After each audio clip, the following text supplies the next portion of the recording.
Right now I'm out here. I want to clear something up while I'm out here looking for the asteroid that NASA flash would be showing after 5 a.m. this morning. Especially if you have a telescope. I'm sure you're getting a really good view. Oh, I love it, listening to the birds. I wanted to clear something up because it was bothering me, and I don't want to mislead anyone about when I was 19 and how I saw the light when I stopped breathing. And I didn't see the light. It actually sucked me up like a vacuum. But I want to be clear, because it was bothering me, and I need to tell the whole thing.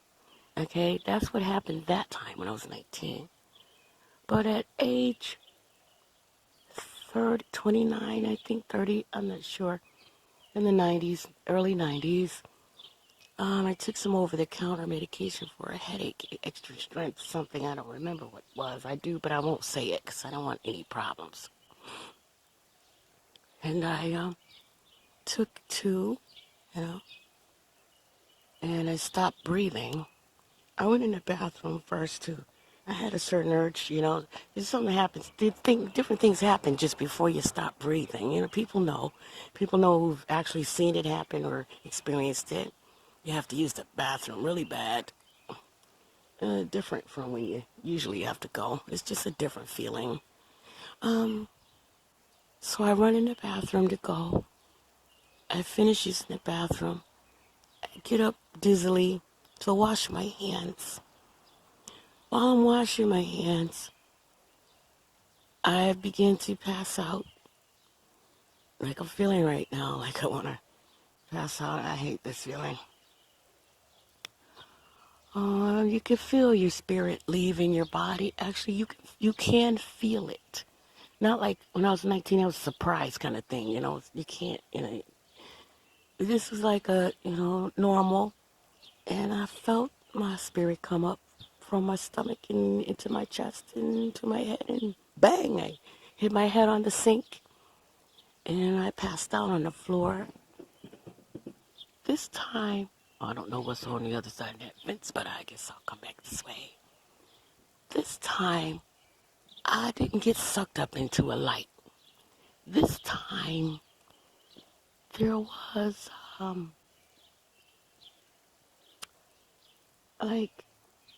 just blackness at first and no light.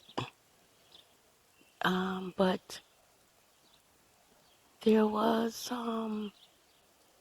it's like when I came to, I was sitting on some grass in a really big field. It was beautiful. There was a sense of peace there. It was a wonderful feeling of peace and happiness, but not like the light. That was bigger, intensity and joy. But it was peaceful. And my cousin, we used to call him Tootie, he walks over to me and he says, "What are you doing here?" It seemed like I was only there for a few minutes. I was sitting there smiling, enjoying myself, not thinking about any kind of stressful feelings. Again, that part is true. And it was nice.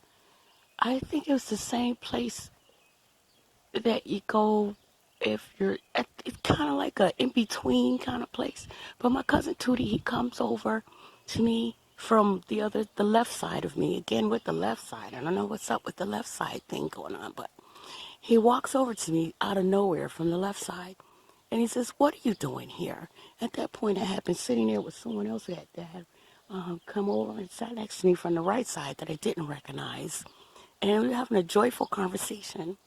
And my cousin Tootie, he died very early in his 30s, and he comes to me, he said, "You're not supposed to be here. You got to go home." And then I was back in my body. The ambulance came. When I came to, the ambulance was already there. I guess my kids called. I'm not sure. I had company. Maybe one of the grown-ups called while I wasn't breathing. But the ambulance, they made me sign something. When I came to, they were doing stuff to me. I had two guys from the ambulance. And I felt a little agitated, because they were touching me, doing things. And I said, "Can you stop, whatever?" And I said, "What are you doing? What are you doing?" I'm laying flat. And he says, well, you got it. They're looking at me all weird. I know that look now. He said, well, you got to come to the hospital. We just got you up now. We're going to, got you breathing now. We're going to take you to the hospital. And I says, no, I'm not going to no hospital. I got to stay here with my kids.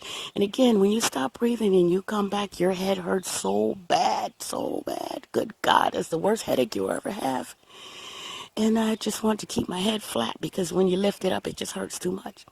And they were looking at me all weird, and they told me to sign some papers just in case I die when they leave so they won't get in trouble, because I refused to go because I didn't want to go in there and leave my kids, I just didn't want to do it. I refused.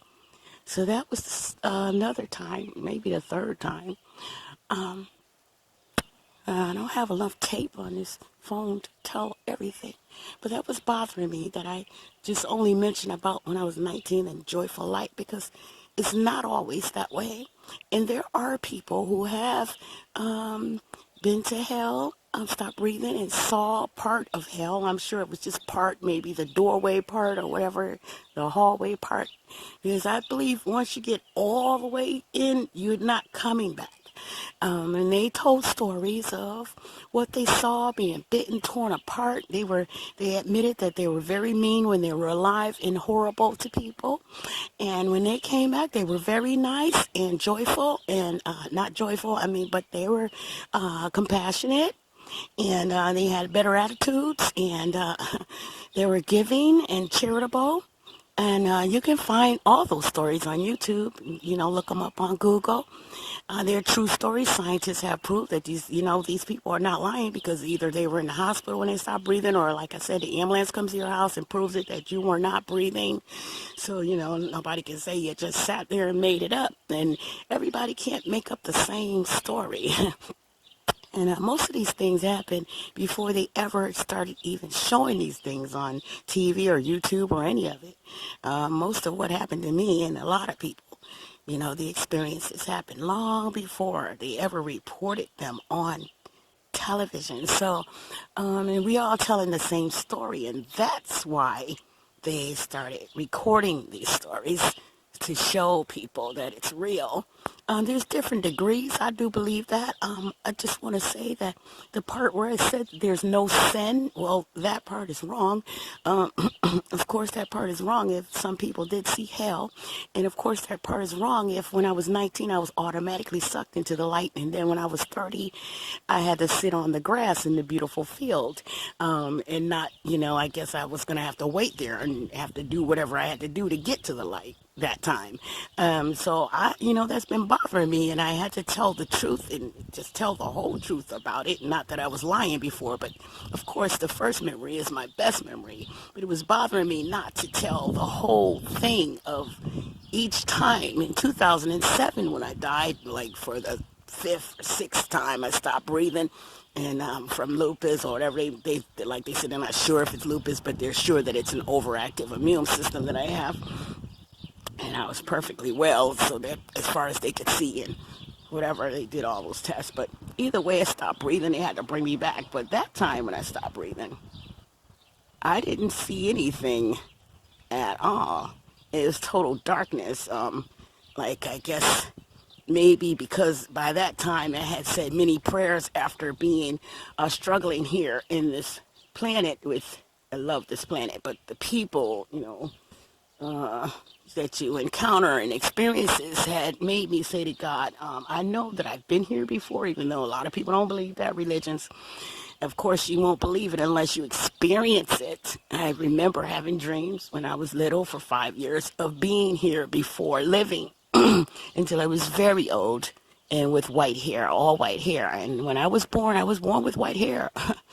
To me, that was to prove that I've been here, and what I was dreaming about were memories of being here, living very old, and I begged God to let me come back, and I got to come back, and I went into a bird and flew, and I woke up in a bed that had bars, which is a crib.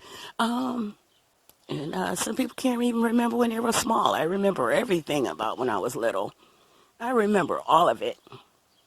Well, what I'm saying is the last time I stopped breathing, not the last time, but in 2007, because I've stopped breathing lately in the last couple of years. I didn't see anything, because I think it's because I had prayed to God that not to bring me back here anymore. And if I continue, I want to continue in a higher realm, not here on this planet, unless there's something different changed. Of course, there's always changing. We always evolve. You have to evolve. Nothing stays the same. This planet even evolves. It's been evolving since the day God first made it. I don't see that asteroid. I'm still looking for it. But it's raining on me, and I don't have my hood on because, see, there's an asteroid up there. It's coming from, what is up there? Heavens, right? All of that is the heavens, okay? And I want that on me, on my skin. I think that's why my skin is different. I changed the subject. I'm sorry. But it's getting lighter, I see, from this camera, and I don't see it anywhere. Like NASA said, we would have to have a telescope. Yeah, I'm gonna definitely have to get that telescope. God, I'm missing out. But I thought maybe I could catch a glimpse because he said it was coming really close. But I want to clear that up, while I'm thinking in a celestial state of mind. And I was feeling really funny this morning. I feel my spirit. It feels like it's trying to come out. I'm like, wait a minute, I got things to do. Wait. And I'm not feeling sick or anything like that. You don't have to be sick to leave your body. Sometimes, like they said, sometimes it's just time to go. Your time is up and you got something else to do or somewhere else to go. And everybody who stops breathing doesn't just lay down and close their eyes and never, ever, your spirit sometimes has another agenda. Not always bad, and it's not, it's not always good. But your spirit doesn't just, your body lays down, not your spirit. People need to understand that. And I want my phone to break because it does have some cracks in it. I dropped it so many times. Now the water drops are coming down even harder.